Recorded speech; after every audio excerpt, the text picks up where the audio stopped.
Fanatic.com, brought to you by Patrick Eads and his great staff at Deary Brothers Ford on Mormon Trek. Steve Anderson, pretty good staff too, at Hawkeye Title and Settlement. Mike's E-Keys for cars. GT Car and his crew at Supple's Building and Remodeling. Supple's Flowers, the home of 1-800-800-ROSE. The Midtown Family Restaurants. Harty and Stockard Jewelers, 101 South Dubuque Street, downtown Iowa City. The Sanctuary Pub on South Gilbert. Premier Automotive in North Liberty. The Ox Yoke Inn in the Amanas. Streets Maintenance. Wild Rose Casino in Clinton. Dirk Sterner Taxidermy. And Dr. Lance Forbes Diamond Dental in Cedar Rapids. Here's Tom Suter along with Pat Harty from HawkFanatic.com and Coach Don Patterson. All right, Coach. Well, this Iowa team looked pretty good when you actually add an offense to a great defense and great special teams. Your thoughts from Saturday's game? That is so true. The game is so much easier, Tom, when you're able to rely on all three aspects: offense, defense, and kicking. That was a complete win. I made the comment after the game, today we look like a championship football team. No weaknesses. And just to give you an idea of how dominant we were, if you look at the top 15 parameters for winning, Rutgers won none of those 15. We won 13 of them ourselves. And when you expand it to the top 25 parameters, they won exactly one. And that left us with 22, and there were a couple of ties. So really a totally dominant performance. Just a resounding win. And the challenge for us going forward, can we do it again this weekend? Can we show the kind of consistency that a championship team does have? If we do it against Illinois and do it over in Lincoln, then we'll have the ultimate challenge to be able to do it in Indianapolis. Well, and it's going to be interesting, Don. Illinois is a tough team to read. Just when you think they're done, they find life. Now they're 5-5. I mean, we're sitting here celebrating Iowa's 402, and rightfully so, because it's great, and yet their backup quarterback threw for 506. I mean, explain this to me. Yeah, I watched some of the game, and I've already done all the analytics on all 7 Big Ten games. I don't know that I've ever seen this before. Just to give you an idea, and I realize Indiana's got a lot of issues. But whoever heard of 14 explosive plays in one game? That's how many Illinois had. 14. I've never heard of that. And they're not an explosive team, really. To put it in perspective, we've given up 12 explosive plays the entire season. Yeah. They had 14 in one game. And, Don, Tom Allen's a defensive coach. How does that happen? You're right. What has happened? Was it a fluke? Was it an aberration? Or does the Iowa defense need to be aware that an Illinois team coming in red hot and capable of being explosive? Because I've never thought of this Illinois team as explosive. Well, this quarterback, of course, is even though he hadn't gotten many starts at Illinois, he's a veteran football player. I think we know that, yeah. Yep. And I thought his comments after the game were interesting. He said, hey, I'm just out here having fun. He doesn't feel any pressure whatsoever. Now, he's going to feel some pressure in Kenny. He sure is. That's for sure, because it's a different lineup than what Indiana posts. So we'll see how he handles all kinds of forms of pressure next Saturday afternoon. And while I'm thinking of it, let's start off by hats off to the crowd. Hats off to crowd noise, because that made a difference in the game. Sure did. 3 false starts, 2 on third down in that opening drive when they were near midfield. I mean, if you look at Rutgers, and Iowa deserves a lot of credit for this, but, Don, I thought Rutgers played horribly. Their quarterback never tried to run. I know Iowa was shadowing him, but if you're a Rutgers fan, you're really disappointed with that performance, aren't you, obviously?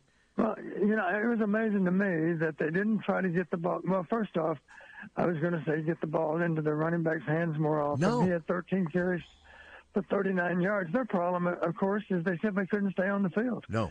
It was a replay of Iowa Penn State, except this time we were in Penn State's role. Yeah, you're right. They couldn't stay on the field, and they couldn't get us off the field.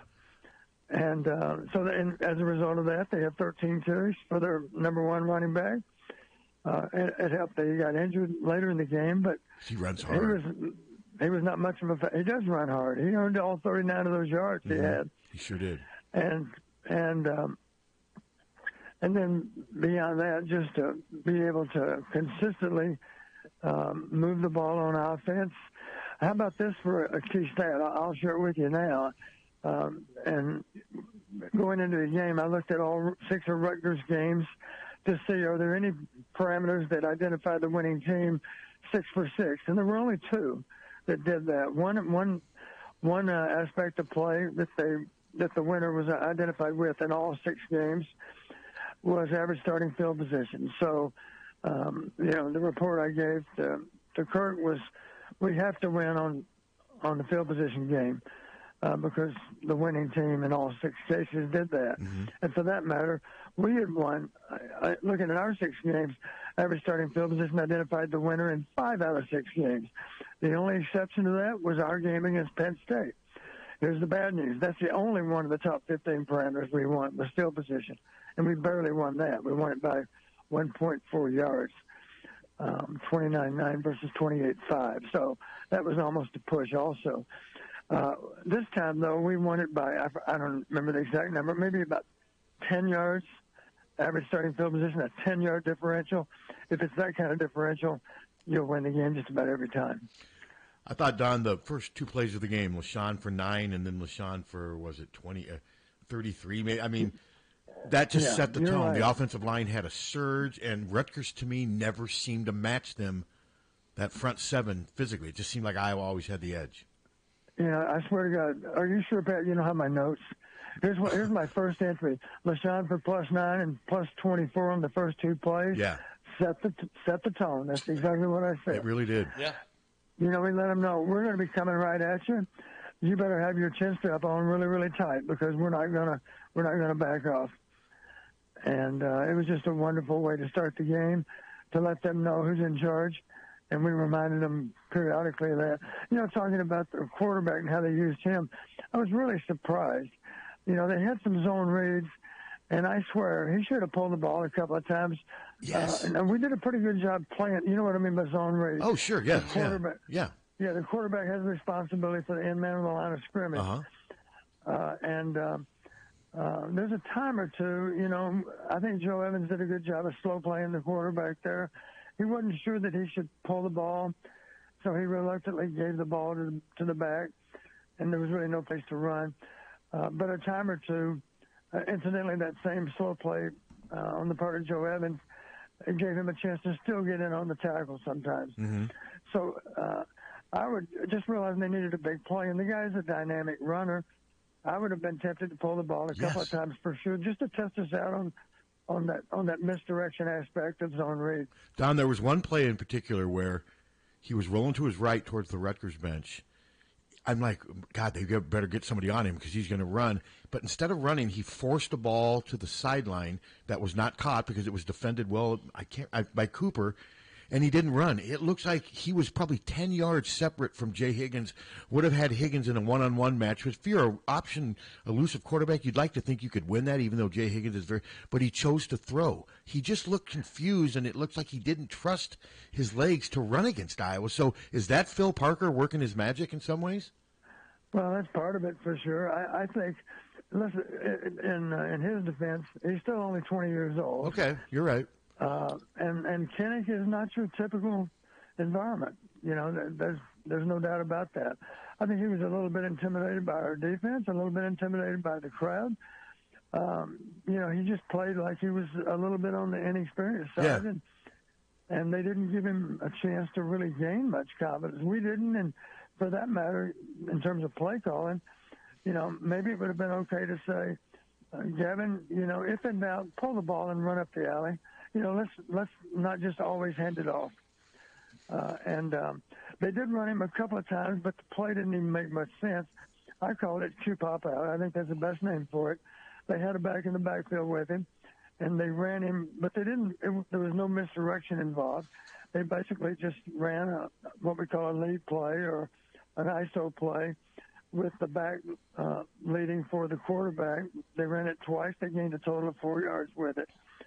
But it's not what they typically have done with Gavin. He's pulled the ball primarily on zone read, and sometimes he absolutely should have pulled it in some of these other games. But the bottom line, he's so athletic. I think even though our guys were not making themselves an easy read, I'm talking about that backside end again, a time or two, I'm pretty sure, just with the element of surprise, if he'd have pulled the ball as athletic as he is, I think he would have been able to get around the corner with the ball. Yeah. And he didn't do it. He didn't play with much confidence. He did not. Not. Well, I guess what we don't know, maybe he's a little bit dinged up. They didn't want him to carry the ball too much, but if that's the case, then why'd they run him a couple of times on Q pop out? Yeah.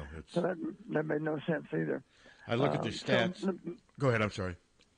I was going to say he's the 11th leading rusher in conference play, and he was averaging about 50 yards a game rushing in those conference games. Mm-hmm. And one way he did that, of course, is they had a few. Let's not forget, you can run Q draw also. You can spread people out on third and medium, third and long, and let the quarterback be the ball carrier and let the back lead for him then. That's got a better chance than something like Q pop out on an early down. Mm-hmm. But they never did that either. They never ran Q draw. I know there was a lot of attention brought to Deacon's 223, and believe me, it was huge. It was their first just their fourth 200-yard passing game since the start of last season, and it was their first 400-yard offensive game in 32 games. I mean, all these That's wild just a shocking but number. But to me, the two most telling stats in this game, and Don, I'll see if you agree, the 197 yards rushing. I know there was 179 net with the 18 of. But to me, the 197 rushing from scrimmage, I know it's not the total what they finished with, but to me, that was the most important stat because without that, I don't think Deacon throws for 223, John. I mean, Iowa football is so much easier when they can run. Absolutely true. That's a true statement. And let's not forget, we need to give some credit to those guys up front. Oh, well, exactly. They were great. They were good. They have absolutely improved as a group. They were more physical and coming off the ball. There were better seams to run through. We stayed ahead of the chains pretty much all day. Yeah. Incidentally, there was one other parameter that was tied to the winner 100% of the time, looking at their 6 games again. Believe it or not, it was actually critical down conversion success. The team that won that, 3 times it was Rutgers, 3 times it was the opponent.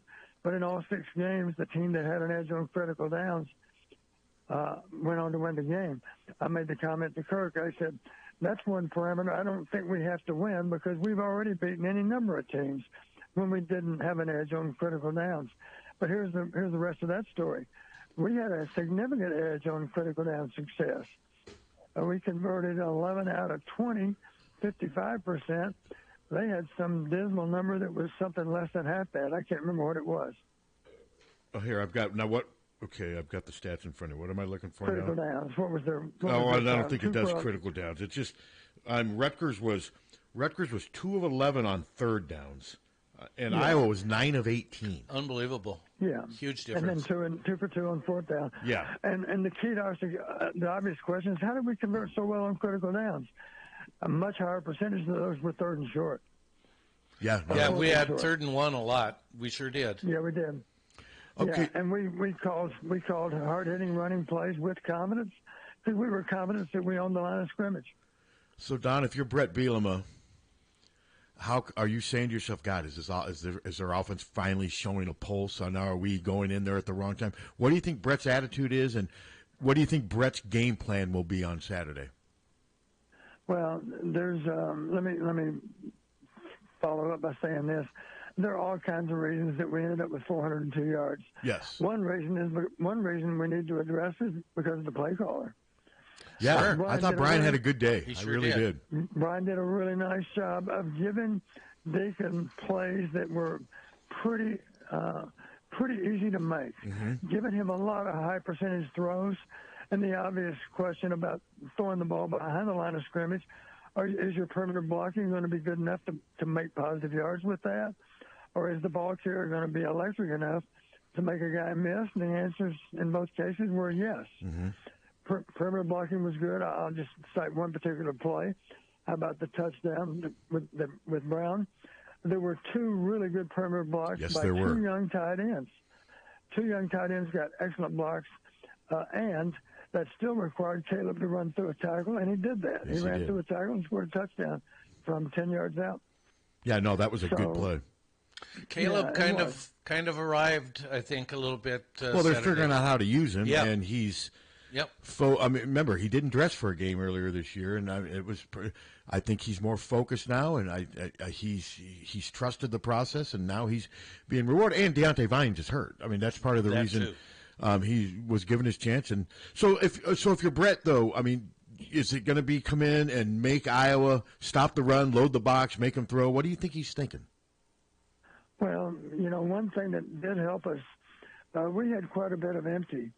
You know what I mean by empty? No back with the quarterback. Yeah. And that gave Deacon a lot of quick, short throws to make. Incidentally, some of those throws were to running backs that were lined up as the outside receivers. Yes, yeah. Did that a lot. LaShawn did a good job, especially on one play. I remember, they caught it, but he advanced it maybe almost 20 yards simply because, again, he's a dynamic runner out in space, and he made a tackle miss, and now the race is on again. So here's one thing we have to be ready for. If we go to empty, somebody is going to be smart enough to give us what we call zero blitz. And by that I simply mean, just think about this. If you have 5 linemen as pass protection and that's it, there's no back with you, there's not even an attached tight end. When I say attached, I mean he's lined up right next to the tackle. Mm-hmm. So he could become a pass blocker, right? Yes. We don't even have that. And empty, we have 2 short edges, right? There's just 5 linemen there. That's it. Well, the obvious solution, here's one option you could have as a defensive play caller, and you'd have to make this automatic because you don't necessarily know when we're going to go empty. But what you could do is say, okay, if they go empty, we're going to bring 6.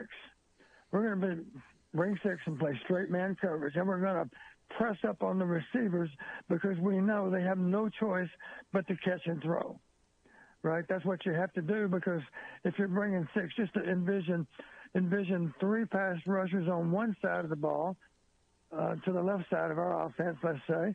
The other 3 on the right side, well, you've only got 5 linemen. Somebody's coming free. Mm-hmm. Yes. So your only alternative, what you could do is make a call saying, okay, we're going to go ahead and run what we call a sprint pass. We're going to all reach to the left and throw to the left. I'm going to leave the pocket now and run to the left. Or more logically, since we're right-handed, be a better call to reach to the right, block those 5 defenders that are coming. I'm sorry, block the 5 we can block, turn the backside guy loose, and now roll right and make a quick throw. Right, so that is an option for you. That's about it. There's really not much you can do because the advantage the defense has in coverage, they know the ball's going to have to come out in about 1.8 seconds, because somebody's going to be around the quarterback's neck. Now, we're going to see that. Somebody's going to be smart enough to do that to us, and we better have a plan for it, and I don't doubt that we do. I'd like to think we don't have to use that plan, but we better be prepared for zero blitz if we're in empty. That's just one comment I'll make about going forward. Is Brett Bielema smart enough to maybe consider doing that? Yeah, he is. They might do that to us. We need to be prepared for it, that's for sure. Now, Illinois, their defense obviously has some issues, as Indiana showed, but they got 2 of the best defensive linemen in Randolph, but the one number 4 is Johnny Newton. He's one of the, he might be Higgins' biggest competition for defensive play. He is really good. You know what I'm talking about, Don. Number 4 for Illinois. I do. He's lights out. He's going to be a problem. The only game in which he didn't have much productivity is when he had to miss the first half targeting because of a targeting call in the previous game. He's really good. He's been dynamic against everyone, and he'll be all we want to try to handle. That's for sure. So it'll be a challenge to control him all day. What helps a lot though is Brian did a good job of giving Deacon a lot of quick throws that he could make, get the ball out in a hurry, sometimes across the line of scrimmage, sometimes behind the line of scrimmage. They both had good effect. So what do I expect out of Illinois? I wouldn't be surprised if they try to load the box and play a lot of man-free with press coverage, man-free tight, as we call it, because the beauty of that, of course, you just still have help over the top with that free safety. Playing deep. I don't know that they'll do that, but that's one good way to play us, of course, is to dare us to throw and not give us a lot of easy, high-percentage throws. So I'm sure our guys are prepared for that possibility. And if they do that to us, we have to find a way to counter that, of course. And the best way to counter it, you've always heard me talk about this, you got to scare them out of playing that style of defense, and the only way to do that's with plays that are designed to defeat man coverage. And you've heard me refer to those as man beaters. Mm-hmm. You got to have enough of them to get them out of that defense. You got to scare them out of it. And we did not do a good job of that, obviously, against Minnesota. But I suspect we're going to be a lot better prepared for it the next time it happens to us. And it really didn't happen to us against Rutgers. They prefer, isn't it amazing? It was almost like you were watching us playing in some earlier games. Very, very conservative play calling on the part of Rutgers. Yeah. I'm talking, they're on the plus 45-yard line, maybe across midfield. Incidentally, as close as they got was the plus 42. Mm-hmm. They never even came anywhere near the red zone. But they were out across midfield a couple of times in the first half. And they maybe had 3rd and 5, 3rd and 6. I believe their first possession of the game. And they ran the ball. Yeah. And you might even argue the strategy was okay. Kind of reminds you of something we might do. And I say the strategy was okay because we ended up fair catching the punt on the 5-yard line. So they did give us a tough field position as a result of being conservative on 3rd and medium out at midfield. The negative side of it, you've always heard me use that analogy, you can't steal second with your foot on first. You know, you got to try to make some plays on offense. I say it this way. If you're waiting for us to make a mistake, then it may not work out for you. You know, because we didn't make many mistakes. We made one big mistake. That's it.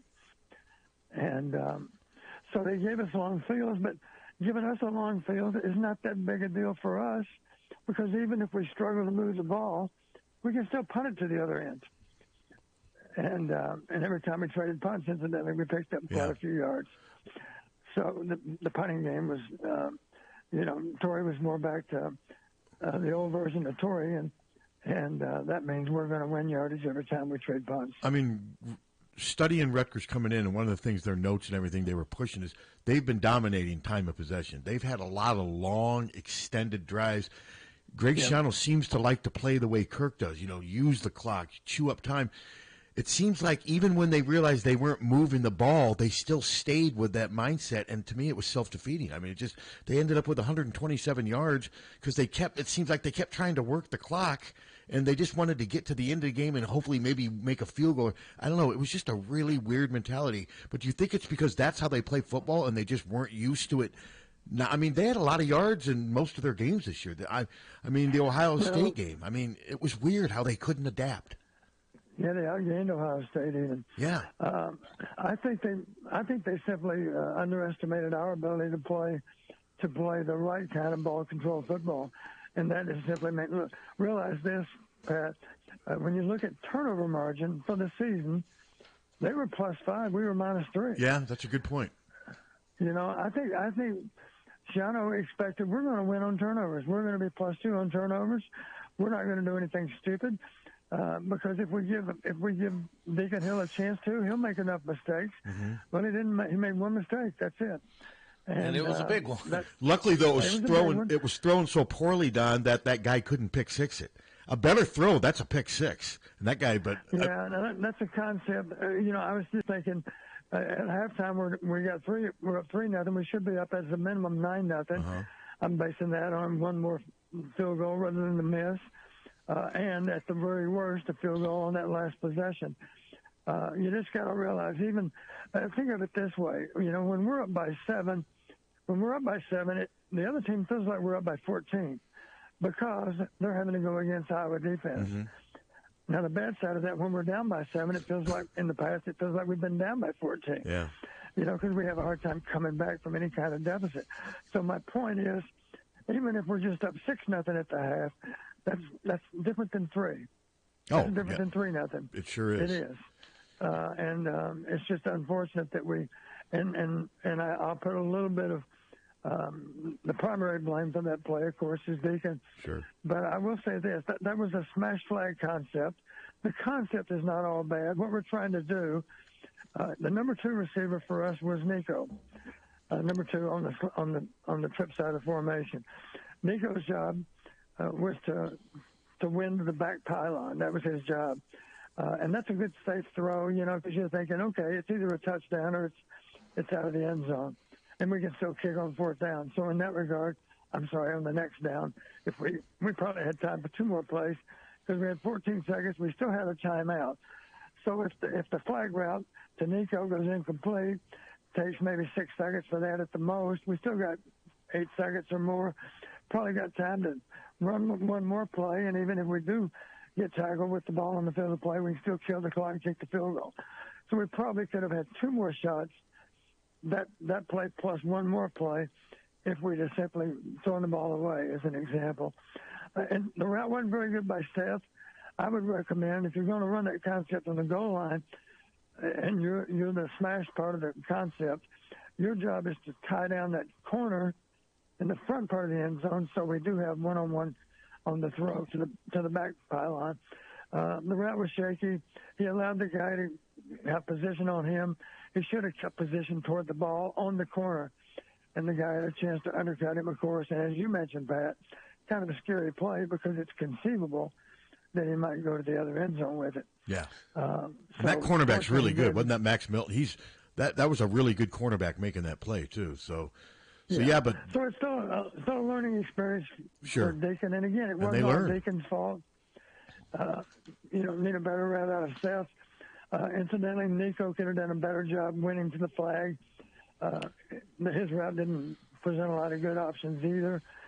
But again, the idea behind the concept is it's a toe tap in the back of the end zone, or you just simply, if it's well covered, you throw it off the field. Lives to fight another down.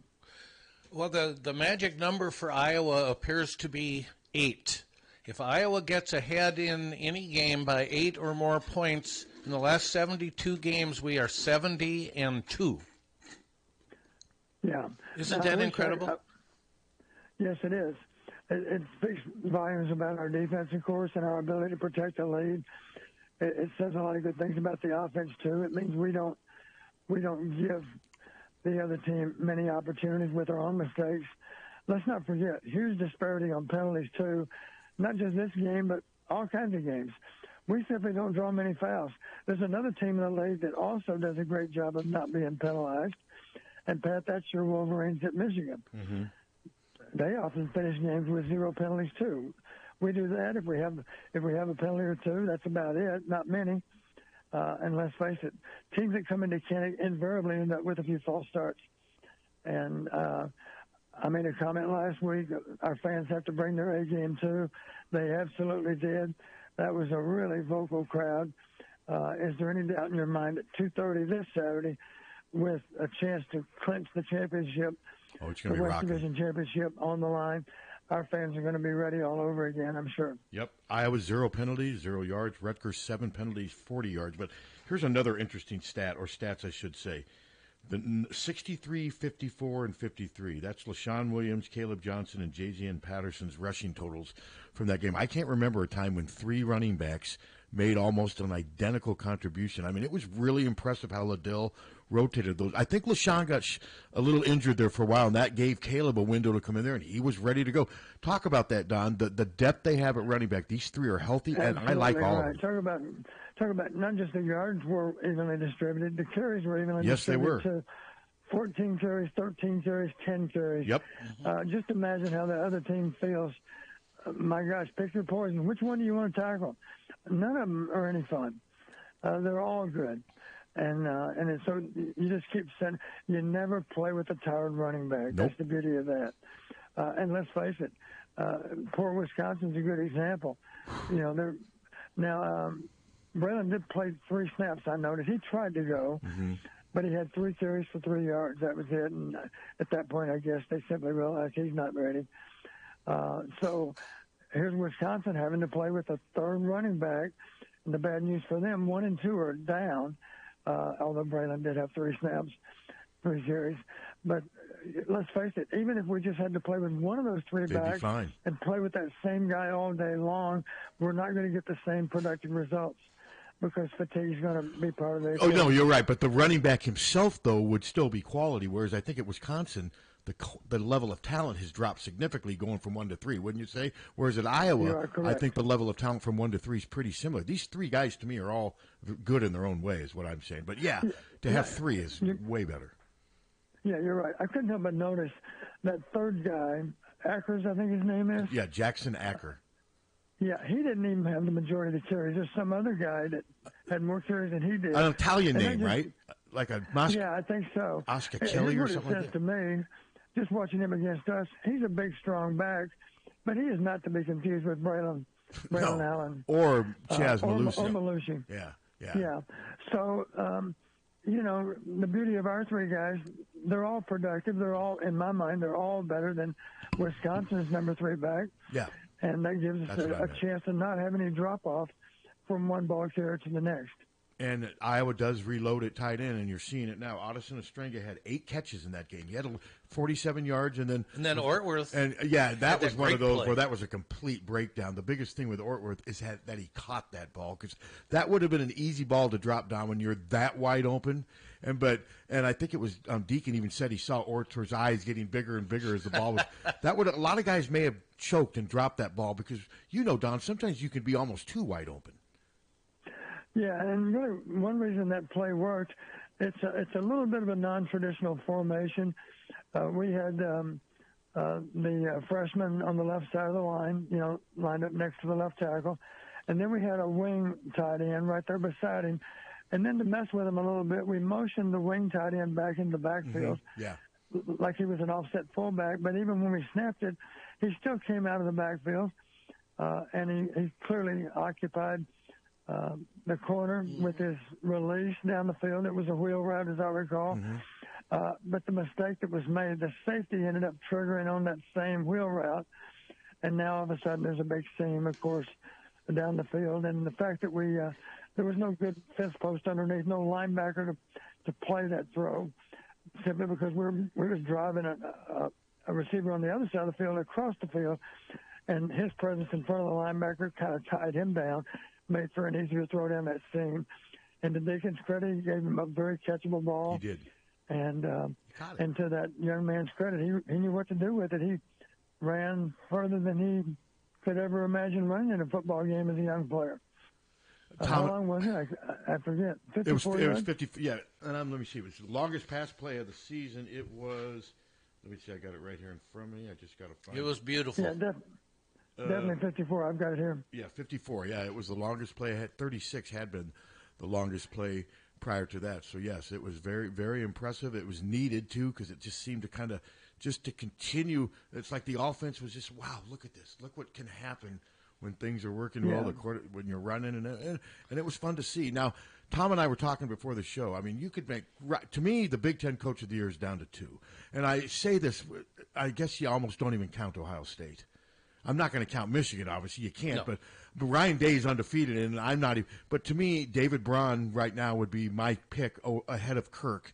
Now, if Iowa goes 10-2 and Northwestern goes 7-5, I still stay David Braun, and I think Kirk will have done a great job. Don't get me wrong. But, Don, I had Iowa finishing 10-2, and I had them winning the West.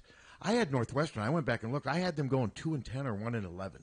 And they're 5-5, and they play Purdue and Illinois. They could go 7-5, and to me, that's incredible. Can you talk about the job both head coaches have done? Because they're, to me, the clear-cut choices right now. Yep.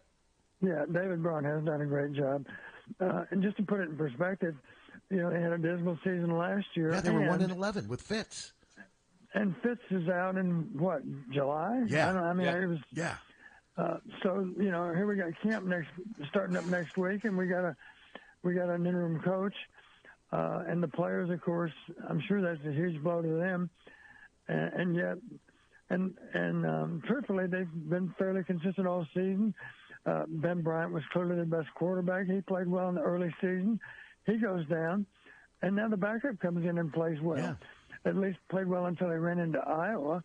Iowa tends to do that to opposing quarterbacks. It's hard to look good against Iowa. But he looked good in a lot of other games. Now Ben Bryant is back. They've had other injuries, as we have. We've had more than our fair share of injuries, too. Mm-hmm.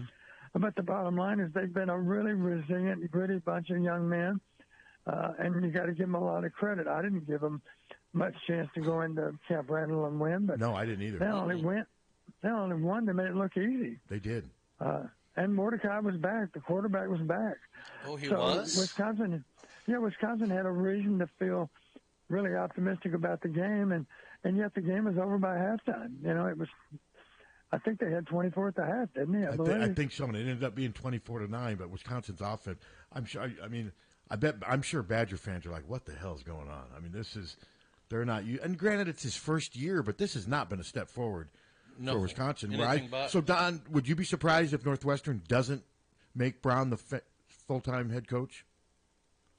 I would be very surprised if they don't make him take off that interim tag. I think he's earned that. I agree. He's done Absolutely. a nice job. No, I agree.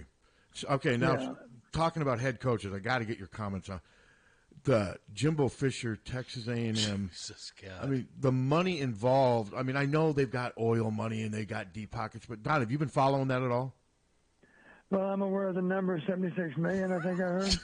That's just to go away, and he's already made over that money. I mean, he was making $10 million a year. It's just, I thought I saw something $117 million. Well, not only is it $76 million, but if he gets another job next year, he still gets the $76 million. The money. It doesn't. It's guaranteed. Yes. Yeah. Well, you're right about one thing. Down in Texas, the phrase that people use a lot, when you ask someone, what kind of work do you do? The answer might be, I'm in the oil business. Yes. And it's B-I-D-N-E-S-S business. And let's face it, there are a lot of engineers that have acquired a lot of money, and a lot of them graduated at A&M. So they got plenty of money to work with. It seems comical, though, that you would extend a coach that much in terms of contract. And let's back up. If I'm not mistaken, he ended up kind of wearing out his welcome at Florida State. Is that right? Yes, a little bit. Yes, he did. Yes, he did. I'd say this: anybody who wants to hire a coach, if you're struggling to win at Florida State, that's a bad sign. You're right about that, because Mike Norvell. So you might not want to offer that coach that lost the Florida State job.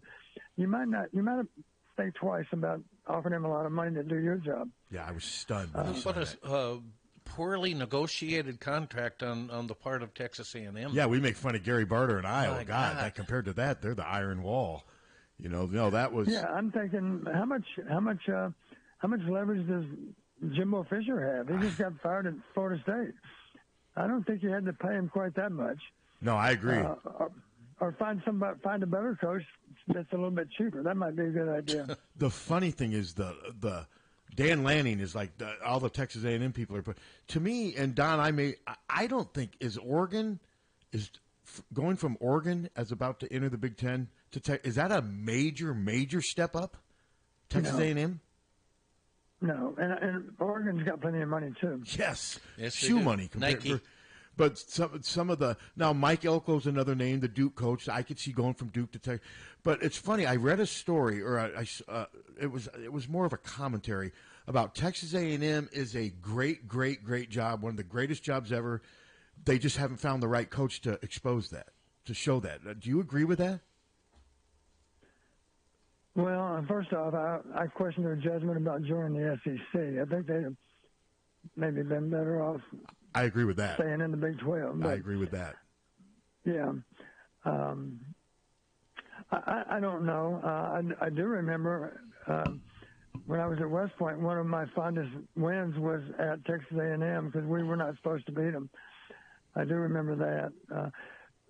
Incidentally, my brother-in-law was an A&M grad. My dad went to A&M until Pearl Harbor. He went to A&M, and then he was in the Army. So you've got a connection. But, yeah, it's a wonderful school. It's a great school, and they do have a proud tradition of football. But the challenge for them, of course, there's another school in Austin called the University of, and it's hard to beat Texas in recruiting too. A&M does it sometimes, but sometimes not. That's safe to say.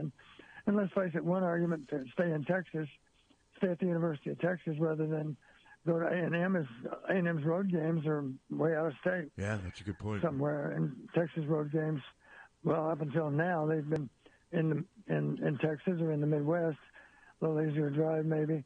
But of course, Texas is off the SEC also, so it shows you what I know. Yeah, isn't it weird? Yeah, I think, and incidentally, it's going to be interesting for the Big 12.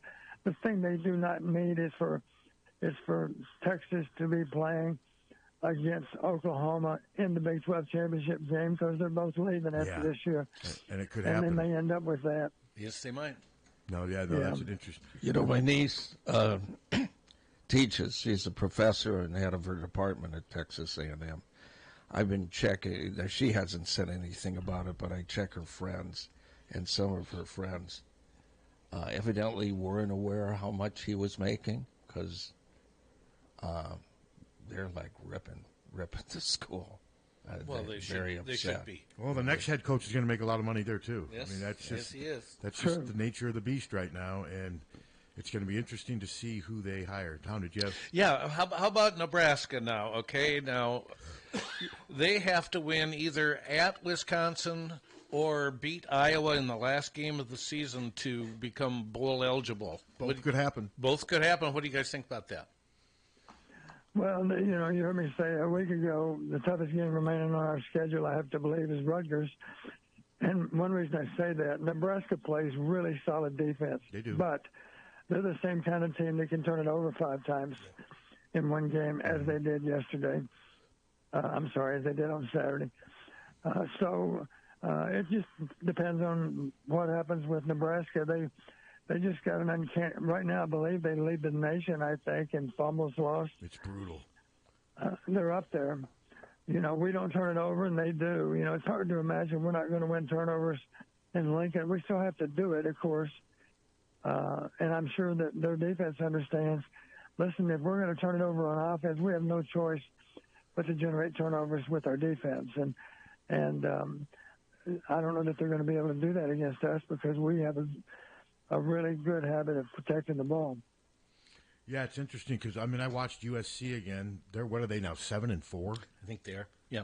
Their defense is just, their defense is terrible. It's going to be interesting to see how a team Lincoln Riley now, the glow is definitely rubbed off. If I'm a Oklahoma fan, I'm saying, maybe we aren't missing much. I mean, Don, Lincoln Riley's got to find a top-notch defensive coordinator because, he's got so much on offense. But what are your thoughts on USC as they get ready to join the Big Ten?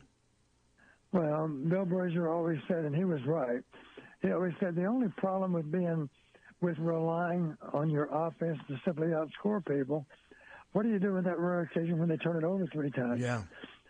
You know, and maybe they, in general, do a good job protecting the ball, but what if they lose out on several possessions? And, of course, when you turn it over, you're not just giving up the ball, you're giving up field position too. You're giving up opportunity to score from that point forward. So it's hard to always win scoring contests, and that's what Southern Cal knows now. It gives you so much more margin for error when you simply don't allow the other team to score a lot of points. And I know you could argue, if you take us as the other extreme, it puts a lot of pressure on any defense, to protect a small lead. And invariably, we've had to do that, and we've done a great job of that over recent years. But it still gives you, especially here's another factor for SC. You're going to be playing more games in the Midwest, yep. and you're going to have more weather issues in November than you'll ever have in Southern California, or for that matter, maybe even up and down the Pacific Coast. Yeah. Yeah. So it's going to be a little harder to win if the wind chill's part of the weather report for the game. It's going to be a little tougher for you to play your traditional brand of football because people are still going to move the ball on you unless you shore up your defense, and that productive offense is going to struggle more than what you're used to. I still remember we had a playoff game against Eastern Illinois when I was over at Western, and they had a lot of skill players from Florida, and it was played in early December, and we beat them 47-9, I think it was, something like that. Incidentally, that was Tony Romo's last game at Eastern Illinois. Wow. And one reason we won the game so convincingly, it was a cold early December day, and those players did not want to be part of that, especially who wants a hard hit, especially on a cold day. Mm-hmm. And if you're playing against the Leathernecks, you're going to get some hard hits. And so we beat them convincingly, and one reason, I think, was because of the weatherman. The weather was not conducive to guys coming up from, that have at least grown up in Florida. They'd never played in a cold weather game maybe until that day, but we certainly had one that day in Macomb. I wanted to mention, and I watched a big chunk of it, Iowa State's win was very impressive, and there's an Iowa connection. I'm doing this Kevin Bacon's. I mean, Nate Shieldhouse is doing it. I thought he did a great job of play calling in that game. I think he's a great offensive coordinator. And his father, I believe, is former Iowa defensive back Nate Creer. I know it's a former. I think that's who it is. Can you? I think you're right. I know. Okay, and I mean, That's Nate's dad. I'm not suggesting that Nate Shieldhouse should be who Kirk Ferentz goes after, but I'll tell you what, I've been very impressed with what he's done with that offense. Your thoughts, Don? Absolutely true. And I do know someone that knows him very well and is not just impressed with him as a coach, but impressed with him as a person. I know he's a really top-notch person. It's safe to say Iowa State does not want to lose him because he is very definitely an asset to their football program. And I say if you're Kirk, no problem going after him. It's it's a business. I mean, he played at Illinois, and he was recruited by Iowa. I mean, Iowa was a school that he seriously considered. But to me, he's somebody you realistically could go after. Now, yes, but just because he's at Iowa State, that's not out of respect a hands-off thing, is it, Don? I mean, how did the coaching network work? You go after whoever you want, don't you? I would say so. He certainly belongs on the list. He's certainly an outstanding young coach that's done a good job with their offense. Mm-hmm. They were impressive. That was an impressive win. The way this season started, it looked like they ran for a difficult season. Mm-hmm. And they somehow managed to get that turned around. They sure have. Credit to Matt Campbell and all those guys on his staff. You've always heard me talk so positively also about John Haycock. Yes, I have. They got two outstanding coordinators, and that's one reason they win. Their coaches know how to assist players with improvement from one week to the next, and the same version applies to Iowa. When you play Iowa in November, it's going to be a more difficult assignment than September because Iowa's got an annoying habit of getting better from one week to the next. 16-1. Isn't that incredible? Yeah. And you don't want to play us in November. That's the true statement.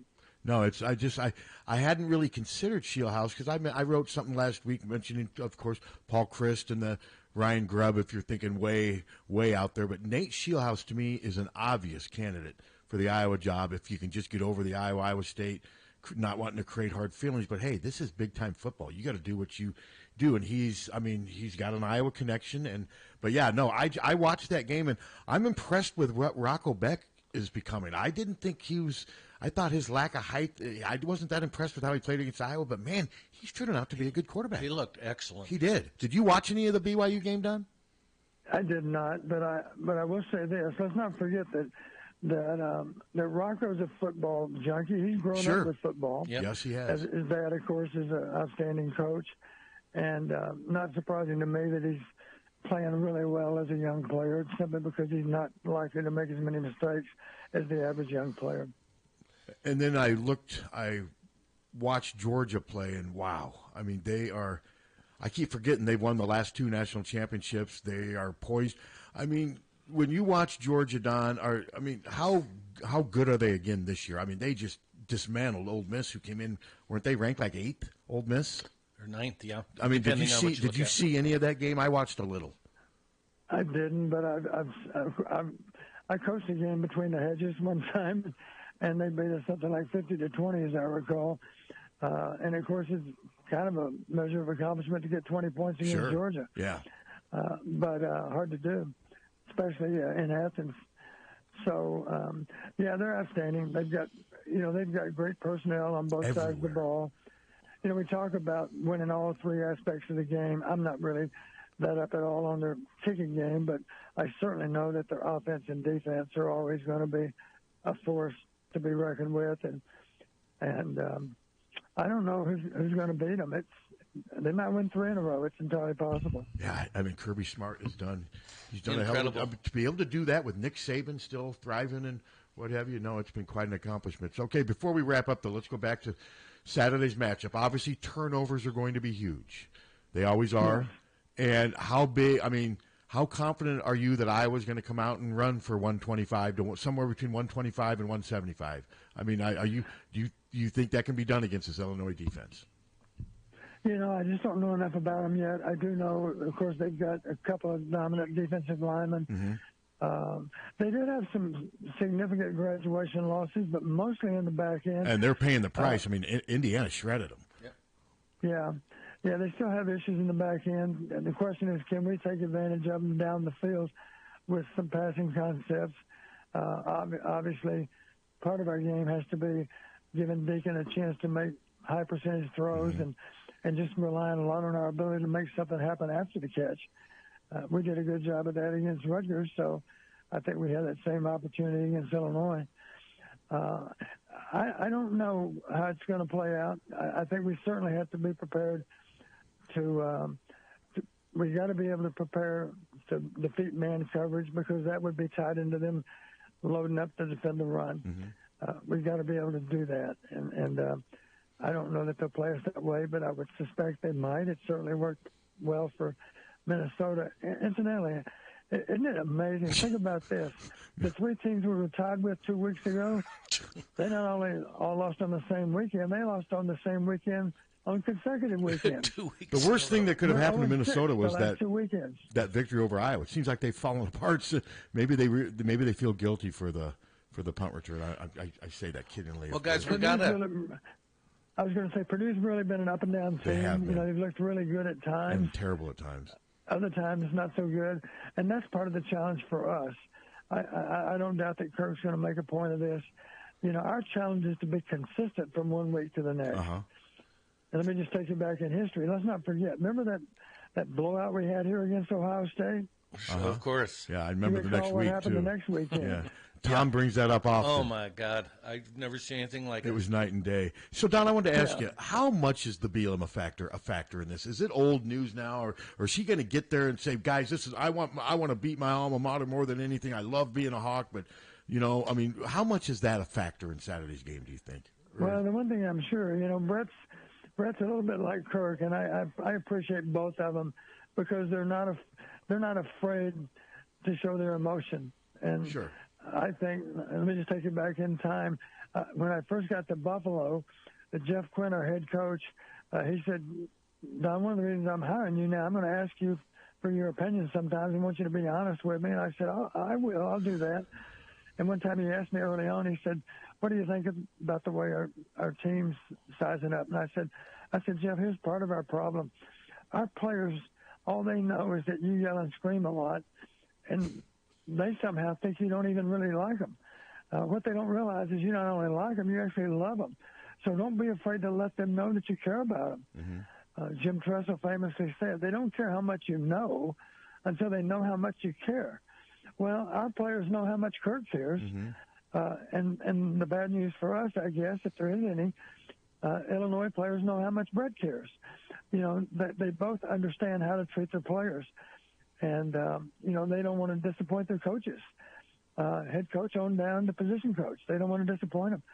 So that's going to be a challenge because I'm sure Brett, whether he says anything directly about it or not, those players know this game means a little bit more to Coach Bielema because we're back in the stadium he played in.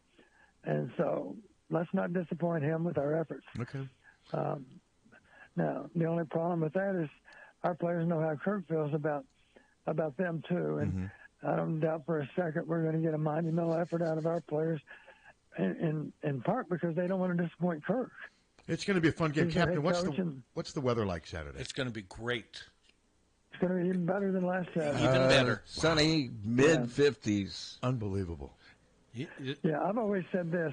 A lot of young coaches have asked me through the years, give me some advice about how to become a great head coach. And I've always told them, one thing you have to do, you have to be, and 1 out of 2 is not good enough. You have to be liked and respected by your players. If you're liked and not respected, that's not good. If you're respected but not liked, that's not good either. You got to have both of them on your side. Kirk is liked and respected by his players. I shouldn't say liked. He's loved and respected by his players. I would think that Illinois probably feels very much the same toward Brett because you've heard that term player's coach. Yes. I think they see Brett as a player's coach. Brett's been a player, so he understands how to treat a player. He understands the right way to treat their players. That's one reason that he was able to win at Wisconsin. Of course, he inherited a good program from Harty, but but he didn't do anything to damage it, that's for sure. If anything, he made it better. I mean, Brett's a nice guy. I can speak from that from experience. Well, I loved interviewing him. He was just when we had him on incredible. this radio show, man, he gave us everything he had during that time. So emotional and talking about the death of his sister, which at the time I wasn't aware of. But no, Brett is just a really super nice guy. I'm looking forward to it. I'm looking forward to this 2:30 kickoff. Have we covered everything? Is there anything we haven't? 58 for the Weather Channel says the temperature. 58. I mean, Don, that's perfect football weather, and especially for late November. In November, you should be happy with anything above 50. That's for sure, especially if you're dry. There you go. I just wanted to say how really odd this football season has been, and we've still got 4 more chapters to write. What are your thoughts on that, Don? Yeah, you're right. It has been an interesting season. Who would expect that we would have so much adversity with our injuries on offense? And we didn't know, of course, how the replacements would do on defense. This defense looks every bit as good as last year's defense. Yeah. You might even argue they're better. They're certainly in the ballpark very much the same. How do you replace a guy like Jack Campbell? Well, I guess you better have a guy like Jay Higgins. Yep. Good point. Because Jay Higgins has done a good job of that. Jack Campbell would tell you that. Sure. That Jay Higgins has been a great replacement. How do you get by with the loss of 2 tight ends? How do you get by with the loss of a quarterback? Depth. Well, the next man in. The next man's got to go. Yep. And Dickens had his issues, of course, but nobody can doubt his commitment. He's resilient to the job that he has to do. He's just an inexperienced quarterback, and it takes time to learn. The best teacher, of course, is what happens on Saturday. Sure. That's the best teaching mechanism going forward. Practice is not a game. I'm sure we are. We're trying to make practice as game-like as we can and still protect the players, of course. That's part of the challenge of practicing the right way. But this time of the year, of course, you're so beaten up, so you can't have a whole lot of contact. That's what during Kirk practice. has been saying, yeah. What do you mean by 4 chapters? I'm not. Well, we've got 2 more Big Ten games to play. Oh, so you've already got to win in the West. I do. Okay. I think, well, yeah, I'm not ready to go there yet. We have to win another game. They still got to win the West. I did say possibly 4 chapters. Oh, I thought you said just 4, and I was like, what, am I missing something? Is there an extra game? But yeah, no, they're clearly the favorite to win the West. I mean, okay. Let me make one point that I made last Friday at the Garden Club. I made this point. I said, I don't doubt that we can afford to lose a game and probably still go to Indianapolis. Mm-hmm. But that's not the point. The point is this great conference deserves a great representative from the West, and that needs to be a 10-2 Iowa, not a 9-3 Iowa. No, I agree. So we need to win out. But you know, whoever give goes, the conference the best possible championship game, and to do anything less than that, let's just have that as our goal. Nothing less than 10-2, or let's back up. Nothing less than 9-2. That's all we can do this week. Assuming Iowa does get to 9, then we'll worry about getting to 10. Assuming Iowa does get in, it's going to be interesting the point spread. If they're playing Ohio State, because it's going to be significant. 28. I don't know. No, I don't think it'll be anything like that, but it'll be significant. But I mean, I know I'm putting the cart way in front of the horse, but you never say never. I mean, do I think Iowa's going to beat Michigan or Ohio State? No, I doubt even you do. Do you? I would say it would be a heck of an upset. But most likely you wouldn't think it would happen. Most likely. Yeah, I don't think I don't think there's going to be another 42-3 though. If it's Michigan or Ohio State, are you confident with that, Don? I don't think they're going to get destroyed. No, yes, I am confident. I don't think we'll get destroyed either. Let's think of it this way: if we show up at 10-2, then we are hands down the best representative from the West, and we need to play like that. One thing, a point I made one time when we were going to LSU, and you've heard me talk about the LSU game. What helped us to prepare for LSU, I was able to tell our guys, you're not just representing Western Illinois. You're not just representing the Gateway Conference, as it was called back then. You are representing all of FCS football, because we are the number 1 ranked team in FCS. And let's just think back to Appalachian State at Michigan. You remember that game? Yes, I do. Sure do. Now, what are the odds that Western can beat LSU in Death Valley? Those odds are slim and none, of course, but you wouldn't be able to tell that to those players that day. And I don't doubt for a second, if we can finish 10-2 and go to Indianapolis, our guys will take the field knowing in their hearts, we're going to find a way to win this damn game. That's how they're going to feel. We still have to do it, but that gives you a chance to get it done, of course, is having that kind of mindset. And they're going to be representing the West, who routinely gets destroyed in this game. I mean, Purdue didn't put up much of a fight last year. And wasn't Iowa 10-2 going into the game in 21?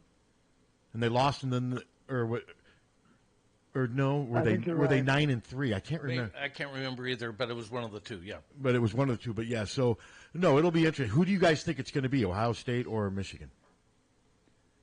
Coach? Well, based on what I've seen so far, I would bet on Michigan. So I think I. it is played at. Where is it played this year? I think it's played at Ohio State, isn't it? Is it It at is Ohio? played at Michigan. It's at Michigan. It's at Michigan? Yes. That's one more reason to go with Michigan. Yeah. Michigan right now, I'm just talking about their situation, you know, they feel it's us against the world, and that's how they should feel, I guess. So they're determined to be sure that nobody accuses them of being in that spot only because they violated the rules of scouting. They're going to want to demonstrate. This is all about how we can play football. It's got nothing to do with somebody taking video of somebody else's game at some other time. Mm-hmm. Has there ever been a coach, Donnie, who has been suspended twice? The first 3 games in the and same the last season? 3? Have you ever heard of that? I've never heard of that. I haven't either. I haven't heard of that. It's comical in some ways. You know, now he's a martyr. One thing I noticed watching it on television, the play-by-play guy kept going on and on and on about how Brian called a great game. And I mean,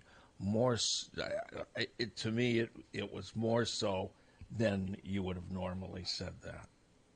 Well, I mean, it's obviously a storyline. It's going to be a major storyline. Has been all year. I mean, I wrote something, and one of the responses is, "Fire Getz, man. Look what she's." One of the first response was somebody on Twitter saying, "Fire Getz. She acted prematurely. Look what the offense is doing now." I mean, it's just the world we live in. And I don't want to get you into that, Don. I'm not going to put you on the spot or anything. But Brian Ferentz had a good day at the office. Hope he's got some more down the road because, I mean, this could be a fun end of this season. And hopefully we're talking about it. I like Brett, but not when he plays against the Hawkeyes. Hopefully we're talking about a win a week from today, Don. Yeah. You know, Brian has the same challenge that the players do. Let me just back up. You know, since Beth's announcement, Brian versus Northwestern didn't appear to be the same play caller as Brian versus Rutgers. Mm-hmm. So which version of Brian are we going to get? Are we going to get an outstanding game of play calling as he demonstrated on Saturday? Or are we going to get something less than that? We need the Rutgers version of Brian calling plays, just as we need the players' version versus Rutgers. Yeah, the offensive lines version versus Rutgers. That's what they really need. Yeah, we need to demonstrate the same kind of consistency from one week to the next. None of this roller coaster stuff. You see that all the time with teams. They play great one week and lay an egg the next. And we know the other team has something to do with that. But, my gosh, you know, what you need to be able to do is look yourself in the face after the game, look yourself in the mirror after the game and say, that was the same monumental effort that we gave a week ago when we won. Mm-hmm. They simply outplayed us. If you can say that, that's okay, I guess. You can live with it. But anything short of that, you know, you should ask yourself, why couldn't I duplicate what we did last weekend? Sure. Let's back up and think back to Wisconsin. At Wisconsin, I thought our defense played a monumentally good game. They did. 1 week later against Minnesota, I thought we played well on defense, but not as well. And we certainly struggled on offense in both cases. So the bottom line is when you do play well, challenge yourself to be able to do it again and again and again. That's what champions are made of, consistently winning effort. And we need another consistently winning effort this weekend, and then to follow, of course, in Lincoln. All right, Coach. Well said, as usual. Enjoyed it. The hour went by so fast, and hopefully, again, we're talking about a victory a week from today. Have a good week. Enjoy this weather, Don. Let me leave you with one last stat from the game, talking about dominance with our defense. Rutgers has more punts, 9, than they do first downs. Yeah, that is 7. pretty telling. That's a bad sign when you have more punts than first downs. We've been there. Yeah. Been there, done that, huh? That is true. All right, Donnie, great stuff as usual. Have a good week. Take care, guys. Thanks, Coach. Bye-bye. Yeah, good. Always good to talk to Coach. Yep. Yep. Oh, that was a great game. Yeah, it was. Yep. It really was. It really was. At halftime, Pat, 3-0, were you thinking, geez, here we No, go I again? was thinking they were going to win because the Rutgers quarterback was completely ineffective. I thought Iowa would win 6-3. Somebody said, well, your pick last week was, before this. Well, who could? I mean, seriously, it was logical to pick a low score. Well, yeah. Of course. Well, it's not like 22. I mean, we're treating 22 points like it's like 100. I mean, but it felt like that. I mean, yeah, but we're living in a different world than normal society, so we can't expect normal society to adapt to what we experience. I mean, 22 points was great, but I mean, 400 yards. I mean, yeah, it was all great, but that's more Iowa coming back to normal. Sure, I agree. 400-yard games are nothing anymore. I mean, like we said, the Illinois backup for 506. I think we might be liable to see some points this weekend from both teams. I mean, I may pick Iowa to win 24-20. I mean, but I'm not going to go 47-40 and bring on Georgia. No. I mean, we got to avoid being prisoners of the moment. And I know it happens with every fan base, but it seems like Iowa fans, because it's what I'm used to, and some of us in the media, we just get carried away sometimes when something good really happens. And Don said you have to be able to look yourself in the mirror, and that's not always a pleasant thing to do. No, not anymore. I can't do it after Menu Boy. Yeah, that's for those segments, I just can't do well, it. So you're saying Menu Boy just sucks the spirit out of you? Completely. Oh, yeah, completely. It's almost like he sucks out the will to live. Well, that's why there's a rope back there. I think you need a rickety chair. I think you need to take a serious look at yourself and just and you need to figure out a way to not let Menu Boy impact you so much. Wouldn't you agree? I don't think very true. Menu Boy should not have this type of impact on you. Hello. Hey, just a couple of things you can conjecture about. Maybe you could talk about what you think about Penn State firing their offensive coordinator at this time. And the other one is a conspiracy theory. Do you think Michigan in the 21 championship with us was stealing signs? Does anybody kind of put that one out there? I'm sure they have. I haven't really given it much thought. But I don't know. I'm not going to say sign stealing is the reason Michigan completely dismantled Iowa. No, well, I'm not either. It's just an issue. I don't know. Like I said, I don't know. Maybe I was at the game too, and it was dominance. It was. Yeah, so I think Michigan was a better football team. I think they're a better football team now. Oh, yeah.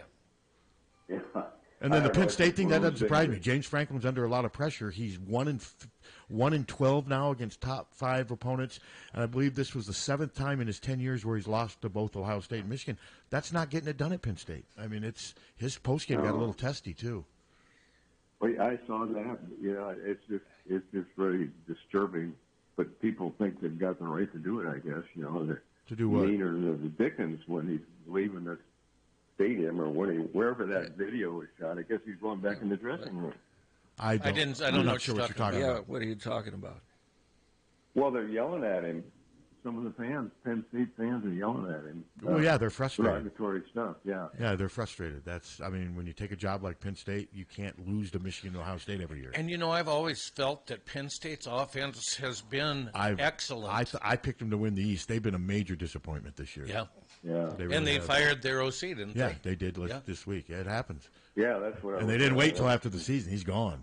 USC fired their defensive coordinator. Their defense as well they should have. So yeah, but no, I was not aware of the Franklin stuff. But it wouldn't surprise me if USC. I've heard some USC fans yelling at Lincoln Riley. I mean, when you take those jobs, there's a downside to those jobs when you don't win. Yeah, you're right. It's just amazing when people are anonymous how mean they get. Yeah, you're right. Okay. All right, thanks. Hey, thanks for the call. But yeah, James Franklin's post game. They were down. Was it 14-9? They scored, yes. And he went for 2 to try to make it a 1-score game. I believe was that in like the second quarter. He did it. I didn't understand. And I think you're right. The reporter wanted to know why he was chasing points that early. Franklin felt that he was answering the question, but the reporter said he didn't think he was, and the reporter didn't back down because I heard him say, Dave, I don't know if it was David Jones or what, but he says, Dave, I've answered your question. The reporter's like, no, you really haven't. And And then I think maybe someone from Sports Information stepped, but it was getting testy. It's not a good situation there. I mean, when you lose to those teams consistently, the fans are eventually going to turn on you. Yeah. So they get to 10-2. It's not good enough. He's done that plenty of times. I know. Yeah, I mean, Kirk's a legend going 10-2, and if you put Penn State in the West, they would dominate. Indeed, they would. But they're not in the West.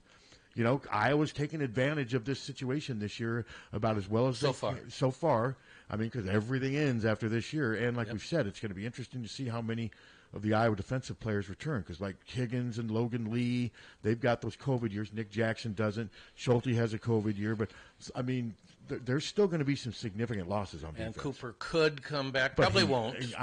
If he's a first-round pick, which it looks like he's going to be, I don't know no why. Chance. I don't think there's any. Even if he's a second-round pick, Logan Lee, I'm guessing probably won't come back from what I'm hearing. Higgins and I think Quinn Schulte will come back because I'm not sure if Quinn Schulte projects as an NFL player. He might. Who knows? But I could see him coming back. But, you know, without Noah Shannon, without Logan Lee, Joe Evans can't. There's going to be some significant losses on defense. So they need to seize this moment. And right now they're on the course of doing that. All right, we need to take a quick break. We'll be back with more. 1-800-800-ROSE. 1-800-800-ROSE. Your FTD florist is the only number you need to know to send flowers anywhere in the country or Canada from anywhere in the country. 1-800-800-ROSE. It's so easy. Just remember one number. 1-800-800-ROSE. Your FTD florist. 1-800-800-ROSE. Remember, for a gift that your loved one will treasure for a lifetime, find it at our family-owned jewelry store in Iowa City, Harty and Stocker Jewelers. We can show you diamond engagement rings, colored stones, fashion jewelry, and watches. Our jewelers are on site, so we can design jewelry for that special person in your life. We are Harty and Stocker, serving Iowa City and the surrounding area for 3 generations. Harty and Stocker Jewelers, downtown Iowa City, and HartyandStockerJewelers.com. Ask for Willa, Terry, Tim, or Kate. One of us is always there.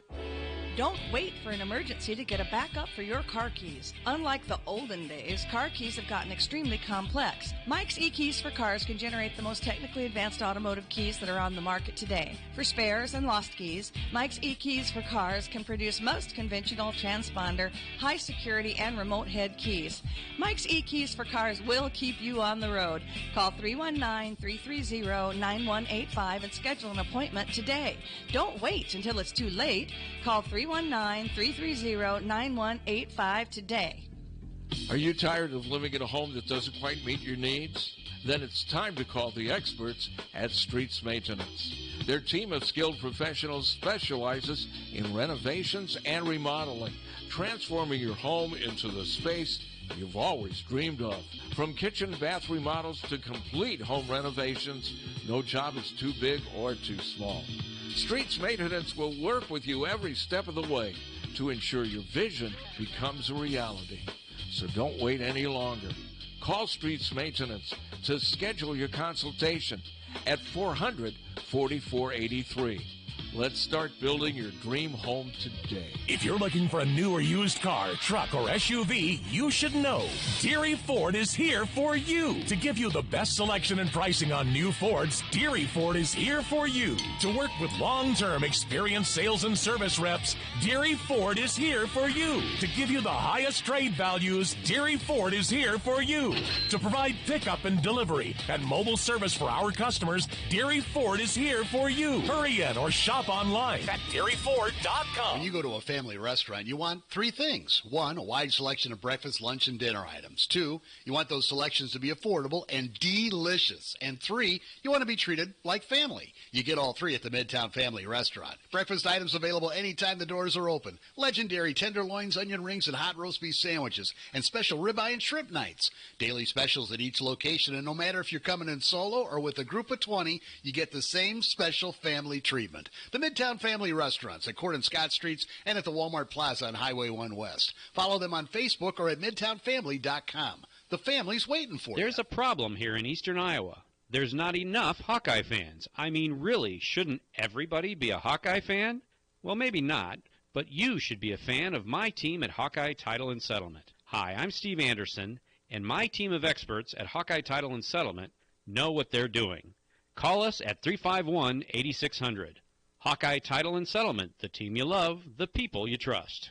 GT Carr, owner of Supple's Building and Remodeling, has been offering unmatched service and quality for over 25 years. The trained professionals at Supple's Building and Remodeling will install and guarantee the products used in any job, no matter how big or small. They also stand behind their work and offer no-nonsense, exceptional customer service from design to completion and beyond. Whether it's a simple window replacement or a major house addition, you'll have the confidence that Supple's Building and Remodeling is committed to quality. Visit supples.net or call them today at 319-337-2246. Don't let just anyone take care of your smile.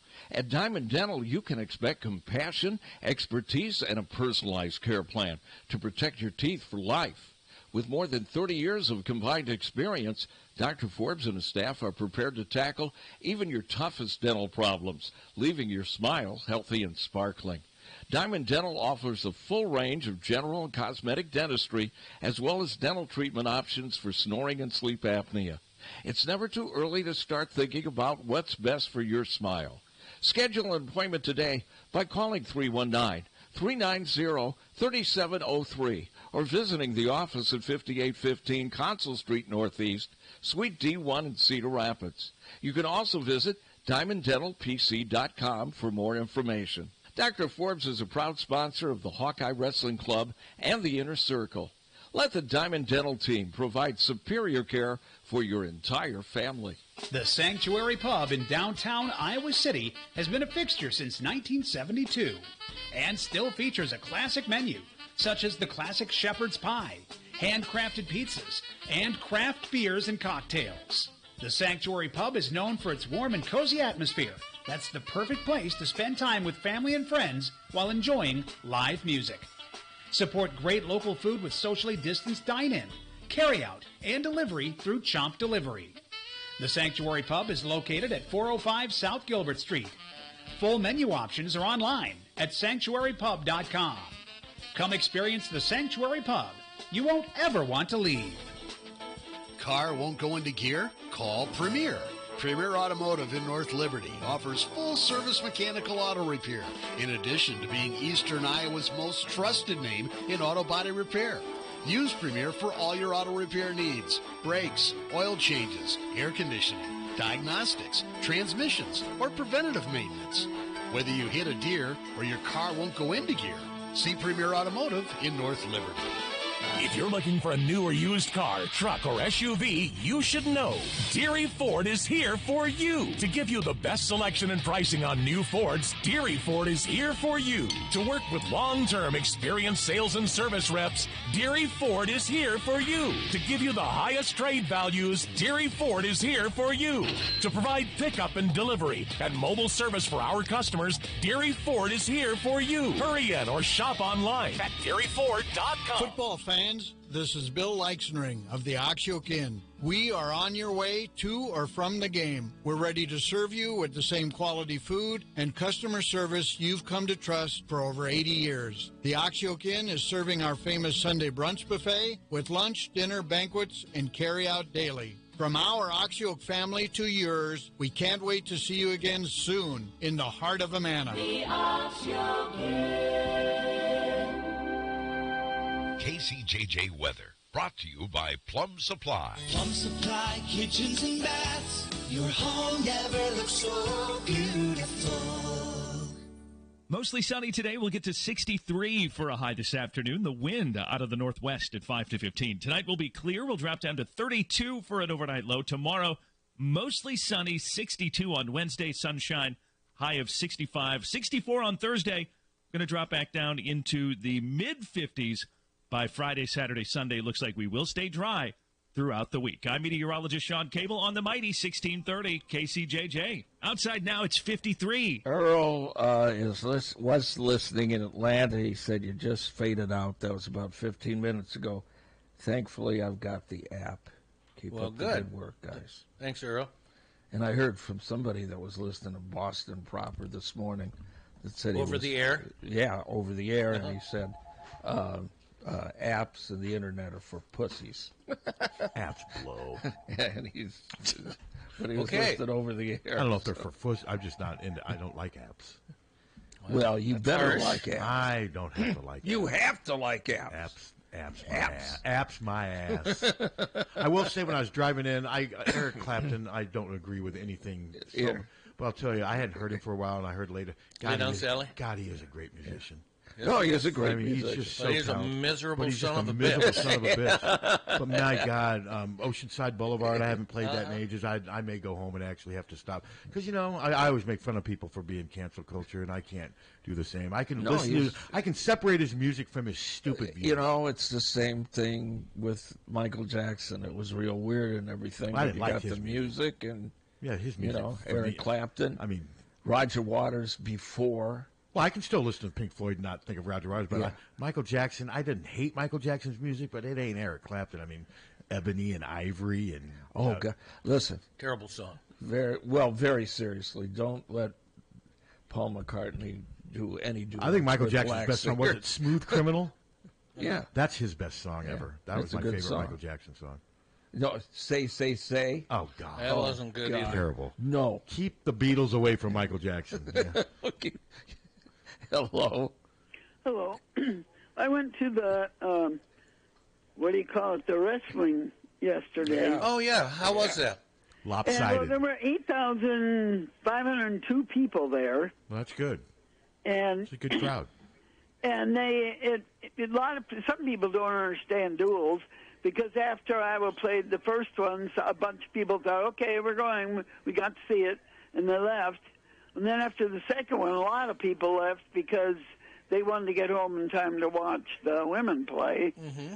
But Iowa won all of them except for the very, very last one. All the matches except for the last one? For the very last one. Wow. But some of those lower match girls, my gosh, they take those people in and pin them in nothing flat. It was complete domination. And then a lot of them, they will wrap their legs in them and then roll them. And each roll takes 2 points. And once you are 10 ahead, it's over with. Yep. The match is over with. Yep. It took a while to figure out some of the things that the girls do, and it'll take a little bit more to understand the whole thing. So they won thing. every individual match but one. That's what she said. Wow. Yeah. So, that's the difference between freestyle and folk style. Yeah, and that's also a sport that's in its infancy. There needs to be. But, okay, I see Iowa's ranked 8th. Who the hell's ranked ahead of them? Are they wrestling clubs? Because these were the 4. They must be. Okay, I know there's some really good wrestling clubs out there. Yeah, so. But no, it was because I know when Lance reached out to me, he said they had like 3,500 ticket spot, and then we had Clarissa on, so I'm going to take Casey. Full credit. You guys should take sole credit for the 5,000 ticket increase. Absolutely. Yeah, let's do it. We'll pat ourselves on the back. Yeah. There you go. But it was very enjoyable. And then now, did you think that the basketball team? Do you think they played a good game yesterday? Nope. I mean, they were overpowered. Well, they're just a way better team. Iowa. They're just a way better team than Northern Iowa. And when Iowa but we hits, still are missing our threes. Well, we made a lot of threes yesterday, though. I mean, Gabby got hot. Gabby made 5 of them. Yeah. Yeah. So they're just a better team. They should beat Northern Iowa by a lot. But Connecticut lost. Yeah, they did. Who'd they lose to?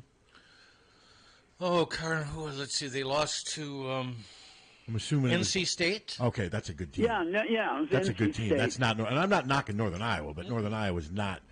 North Carolina State. Northern Iowa's they're not a really NC good team. State, no. Yeah, no.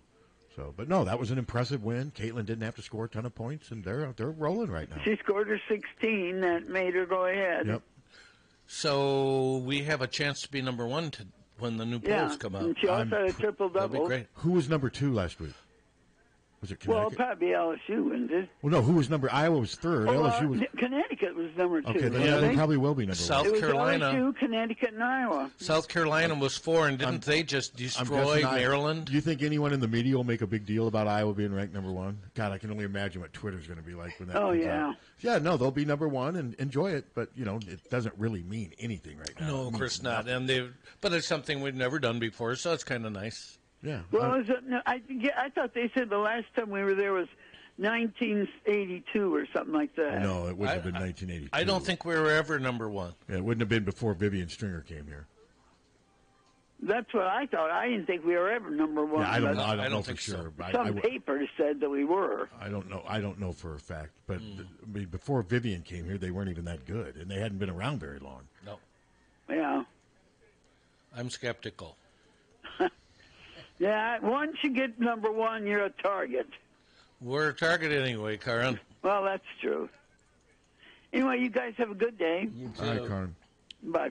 Yeah, I'm just not a big poll guy. I never have. No, been. I know you're not. I mean, it's just, especially in November, it's just meaningless. But it will be, God, I can't, like I said, it's going to be so much pandering on Twitter.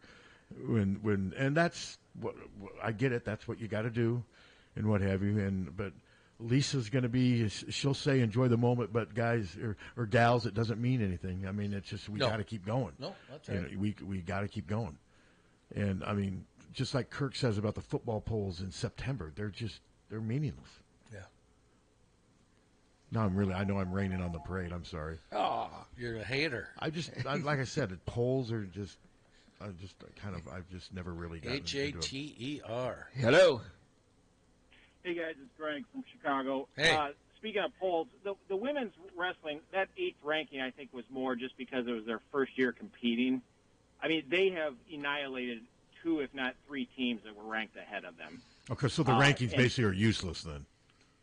Well, yeah, because I mean it's their first year competing as a team, so I'm sure they weren't going to rank them number 1 to start. Why not if they're the best?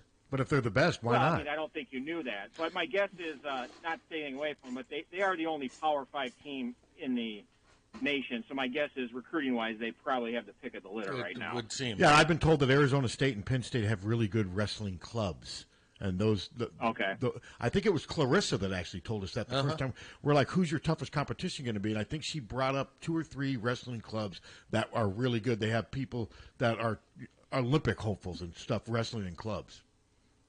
Yeah, well, I mean, that's great that they had that for attendance for their first match. That's really I thought it was very impressive. Good work, Hawk. I think that's incredible. I mean, the women's sports at the university right now are in a pretty good spot. There's they are. No doubt about that. No, they don't. They Thanks, definitely guys. are. Yep. Thanks for the call. No, a real good spot. But yeah, I think KCJJ should take a lot of credit for the fan turnout. Start pushing it.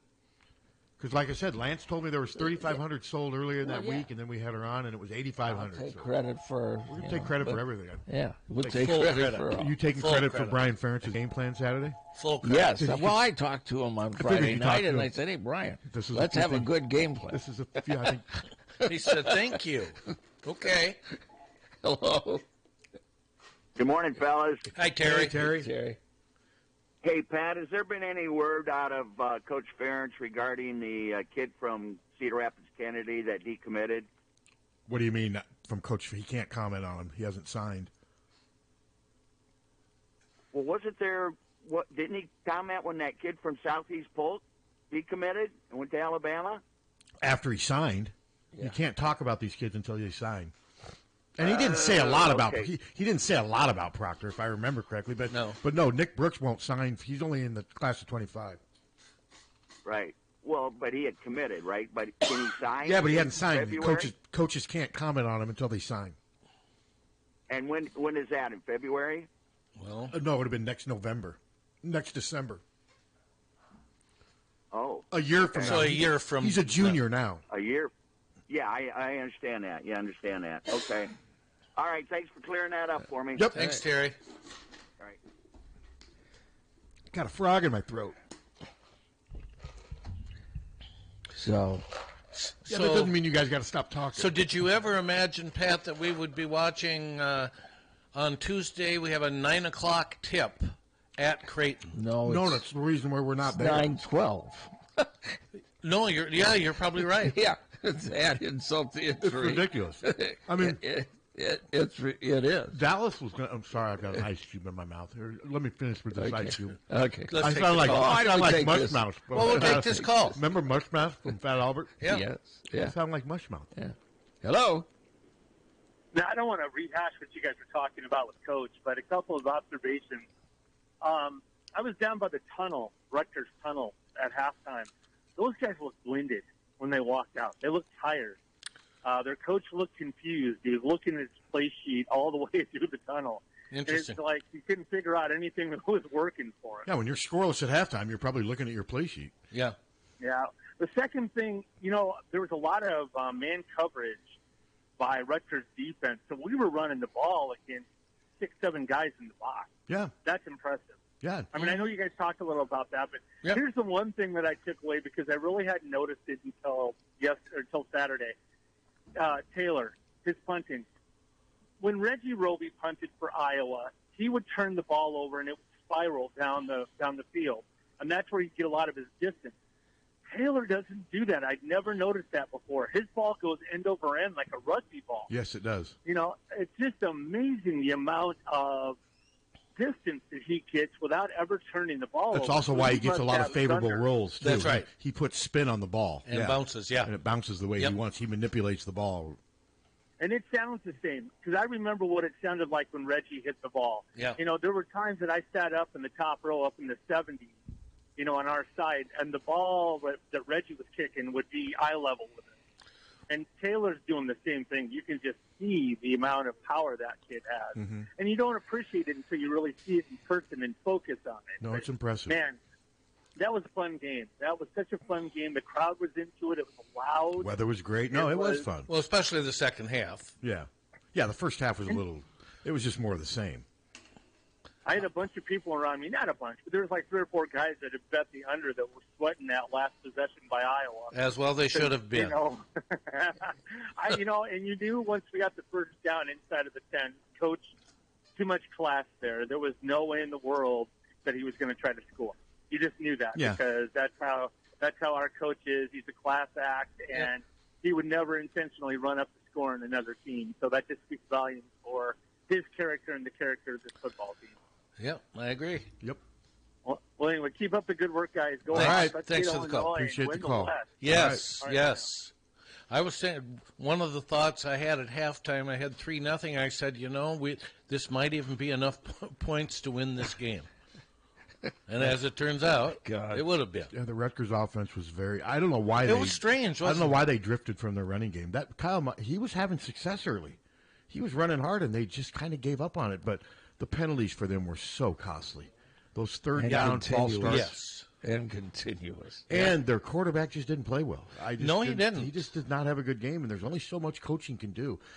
Why didn't he run more? I don't know. I mean, we asked Don that, and Don didn't really couldn't really figure it out. He just seemed intimidated, overwhelmed by everything. And at this stage, he's played enough to where he shouldn't be all that. He's played in other – I know Kinnick's great, but there's a lot of good Big Ten stadiums that have hostile environments. He's played in those. Is there any chance he was nicked up a little bit at Ohio State the week before? Well, if he was, I didn't hear anything about it, but he still was out there playing. He must not have been too nicked up. He just didn't seem like he was willing to run.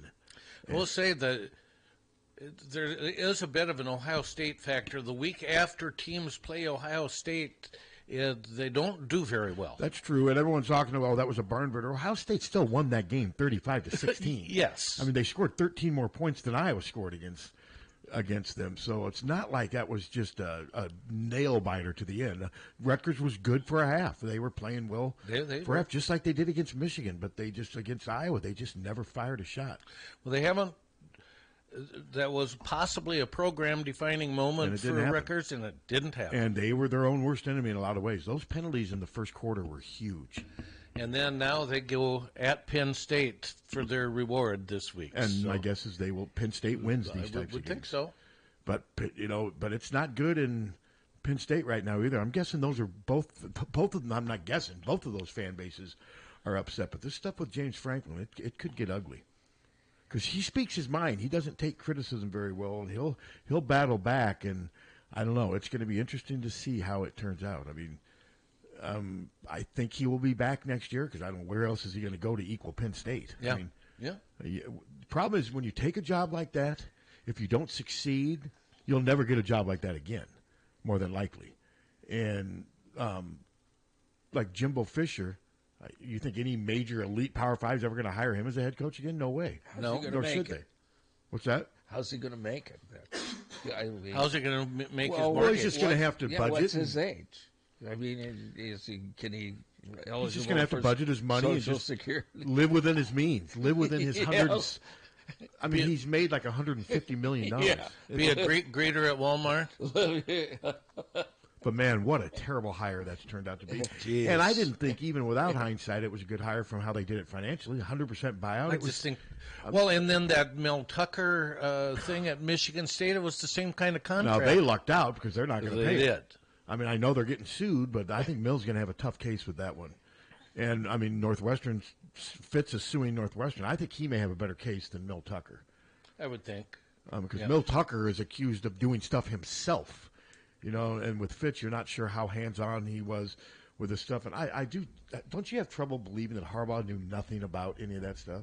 Absolutely. I just find that hard to believe. Yeah. He's a control freak. The guy's standing right next to him, yelling out. But to Michigan fans, and I know some, I'm guessing Harbaugh's a martyr now. And they're going to rally. They're going to play victim and use that as motivation. Okay. But I look at it as there must have been enough evidence or they wouldn't have suspended him. Well, yeah. They're not just going to suspend him lightly. But I do think they're a little bit better all around than Ohio State.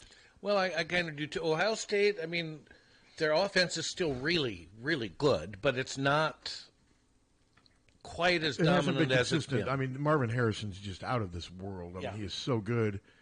And Henderson is living up to his 5-star. Yeah. Right. So, yeah, I mean. But their quarterback's not quite. No, and he's a former 5-star. I think Ohio State and Michigan are clearly the top 2 teams in the conference. And then obviously you have to give Penn State the edge over Iowa. They destroyed them. Yeah, they killed us. I mean, and I still think those 3, you got the 2, then Penn State a little below, then Iowa significantly below Penn State, and then pretty much everyone else is kind of below Iowa. Yeah. Yeah, if you were going to do the Big Ten power rankings. It's, to me, at this point, doing the power rankings is kind of a waste of time because there's like 7 or 8 teams. Trying to distinguish between those teams is a waste of time. They're all very similar. Yeah. You just lump them all together. Extremely flawed. All of the teams in the West. I mean, Iowa played a good game Saturday, but we're flawed. And for Indiana, to see Tom Allen's defense unravel the way it has, because he is a defensive-minded coach. I mean, that was not a good effort. I mean, he's a nice guy. It'll be interesting to see if he comes back, if they let him back next year. Because he was on the hot seat, according to the pundits. They haven't been good since COVID. That No. was their big year, was COVID. They handled COVID about as well as anybody did. But since then, starting with the 21 season opener against Iowa, it's just been downhill ever since for It's Indiana. been so interesting to watch Michael Penix Jr. You know, Iowa just destroyed that team here. And now he's got that offensive coordinator from Kingsley Pearson, and they are just lights out. They are lights out. Yeah, their offense. I mean, it's like I've said, when I watch those teams, it's like when you cover Iowa, then you watch those teams, it's like they're playing a different sport. A completely different sport. The amount of speed that Washington and Oregon have at the receiver positions, it's stunning when you compare it to Iowa.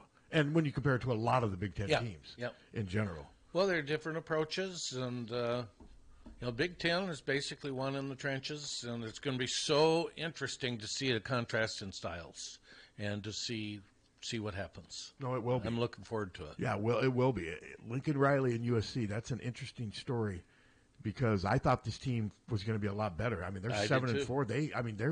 They could end up losing 5 or 6 games. I mean, and the fans there are upset. Penn State fans are upset. Iowa fans are happy. I think with Iowa fans, most of what I gather is they agree with the decision that a change needed to be made at offensive coordinator, but they're still just fine, and they respect Kirk, and he can coach as long as he wants. Hopefully they'll fix the offense, but you can believe in both. You can separate those two things. You can still support Kirk and believe that he should be the head coach, but that he maybe has a little blind spot where Brian's concerned, and that Beth had to step in and make a change because a change needed to be made. Yes. You think that's fair? I do. Yeah, I don't think, I did have one person on Twitter reach out to me and say, fire Getz. I mean, I'll even find that. Well, of course those people are going to be out there. The best, though, was one who reached out to me and said what I wrote about was old news, and the old news, and that it's time for the media to support the 9-1 football team. And he's like, yes, I said 9-1, and then he had hashtag, it wasn't a fair catch. So the guy who's still obsessing over the punt return against Minnesota is telling me to move on from the Brian Ferentz. I found that pretty funny. You know, and I never, unless we're playing the Cyclones, I don't diss the Cyclones. I never diss the Cyclones. I don't think about the Cyclones. No, not really. Although they absolutely dominated BYU in that first half. It was a complete dismantling. It was unbelievable. Yeah, and BYU's 5-4. It's not like they were terrible. Yeah. But man, Iowa State looked good. They did. Did you They see that looked touchdown run by Abu Sama? Yes. That was one of the best. That was a cross of Ronnie Harmon and Tavian Banks. No, I was impressed. Yeah. So, but we were covering on social media the Hawkeye game. Mm-hmm. And these guys from the Cyclones, why don't you talk about a real team? And Well, we beat that real team. Well, I so didn't even have a nice day. I tried to be, Here's one. Here's this one. Yeah. Fire Beth Getz. She is the root cause of this situation and has shown her inability to lead. She caved to pressure, and her decision is now being shown as a mistake. How is it being shown as a mistake? One game. Because we scored 22 points, which was 3 under the threshold. Yeah, I mean, I don't agree with Which that. shouldn't have been there. And I don't think most Iowa fans share that view, do you? No. I think a lot of them respect Beth for taking a very difficult stand. The timing, I even said in my column, I still think this was meant to happen after the season, but word leaked and she had to act. Yeah, I think somehow word leaked and she had to act. I kind of think that's to do it in season makes no sense, but it needed to be done, don't you think? Yes, I do. Brian's been given a fair chance. It's not like he's a victim in this case. I mean, even with 402 yards, which seems like 1,000 to Iowa fans, and 22 points, we're still at the bottom of. Well, none of that changes. And those 402 yards are still 104 fewer than the Illinois quarterback threw by himself. So you can always put things in their proper perspective. And there are still there are 3 teams behind us. I think it's in passing, and there's the 3 service academies. Yes. Yeah. So who don't pass. This was a tough decision, and I do think with Kirk, I mean, I think a lot of those tiers Saturday. I mean, with Kirk, you got to look at he's 2 things. He's a head coach, but he's also a father. Oh, sure. Case. And I think a lot of those tiers were the father in him, and that's all he's human. I think so too. And I get that, but that still doesn't take away from the fact that his offense was. I just don't. I'm wondering. Do you think there's a chance Beth maybe said, Kirk, you're going to have to get rid of Brian, and I can't do that, and she did. That's kind of what I think happened. I think that's possible. And Kirk's just like, I can't fire my son, and I get that. I respect him. He's a father. Too. I don't know what it's like to be a father of a son, but it's a tough situation. But again, the old saying goes, never hire somebody you can't fire, and I think that's the mistake he made. I think that's the mistake he made in this case. You hired? I didn't hire those. No, you didn't. No. I hired Billy and I hired Molly. And I could fire them if it was warranted. You should be able to. I bet you couldn't. Well, I don't have the heart to. What if Molly came in here right now and just headbutted you? Would you fire her? I can't see Molly doing that. You want to headbutt me, Molly? Would you headbutt me? Probably not. Oh, since you're the boss. Yeah, that's a good. What if I wasn't the boss? Well, then maybe she would. I think that's the takeaway here. I guess so. Remember that in Paul Blart where he says nobody wins with a headbutt? That was one of my favorite lines in that movie. When he headbutt the guy. The first movie was good. The second one was a tragedy. Just sucked. It was I couldn't even watch it. It was awful. It was bad. It was bad. And they killed. And I mean, it could have been good if they could have kept it going. And hey, before we go, we got to mention. I mean, Iowa men have a huge game tomorrow night. Now, what's the starting time? Have they moved it back to like 11:30? It's going to be after the Tonight Show. 9:12. 9:12. That's the earliest it will start. Yes. It's on FS1. Dallas thought about going over there. It's on FS1. Dallas thought about going over there, but he said he would definitely have gone over there if it was 7. I would have considered 7, but 9:12, and if you're there, you got to go to the pro game. You're probably not going to be sitting down to start writing your final version of anything until well after midnight. And at that point, nobody's. So what I'm going to try to do is I'm going to monitor it on TV, take notes and whatever cover, and then try to get something up 5 minutes after the game. Yeah. A column and what have you. It's going to be tough. My guess is they're probably not going to win, but if they don't, I don't think you got to read too much into that. And if they do win, don't say, bring on Duke and whatever. I mean, this would be a nice win, but I didn't realize Creighton's ranked, aren't they 8th? Yes. They're at home. This would be a upset. Huge upset, and this would be a bad loss. It wouldn't be a bad loss for Creighton since it is a Big Ten team, but it wouldn't be a good loss. No. I mean, it would be. I mean, that's not like Michigan State, at least on paper, coming in there to play. But Iowa, hopefully, they play free and easy, and they're gonna. I think the only way they can win this game in an upset is if they're red hot from 3. If they can make somewhere between 8 and 12 3-pointers, I think that gives them a chance. They have a chance. I think and they're the kind of team that can. All of a sudden, Sanford may shoot the lights out of the gym tomorrow. You just never know. So it's going to be interesting. Exactly right. But yeah, the 9-12 tip-off is ridiculous. I know. Fran just had his teleconference at 10:30. I wonder if anyone asked him about that. I'll see when I go. Yeah, see, it says 9, but I've read where it's 9. I've read 9:07 and 9:12. Well, and what's it on? Either way, it's too freaking late. Well, yeah, isn't there a game on right before it? Yeah. A 7 o'clock game. That's why.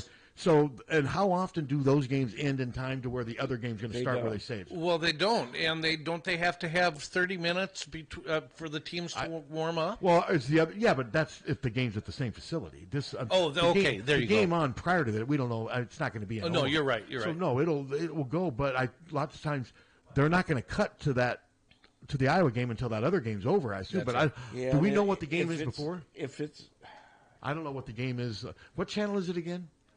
I think it's FS1, which means it's Fox, which means there'll be a minute more commercials. A lot of commercials. Yeah.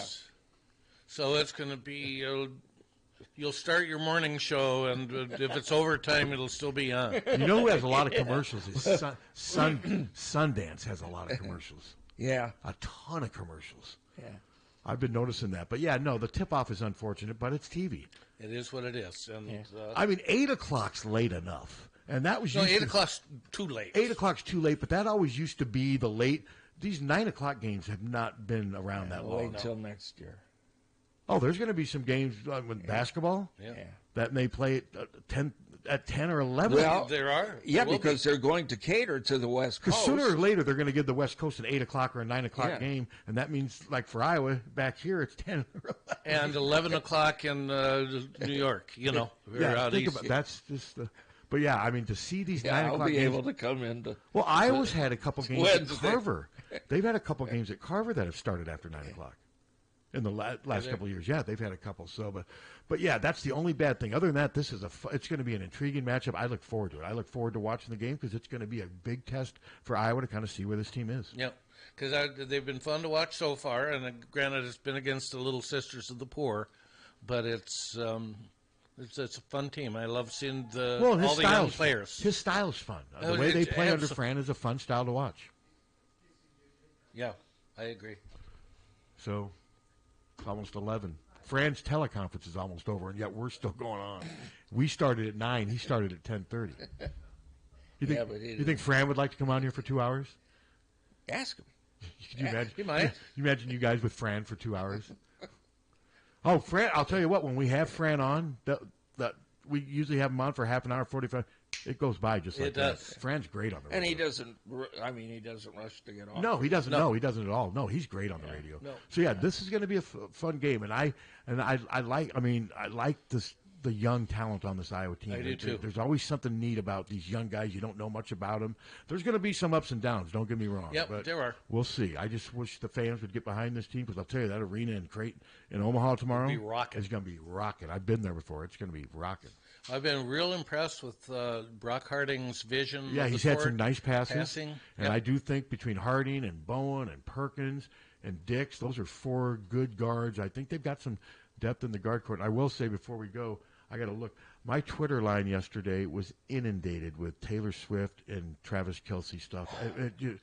It was overwhelming. It was everywhere. Well, mine was inundated with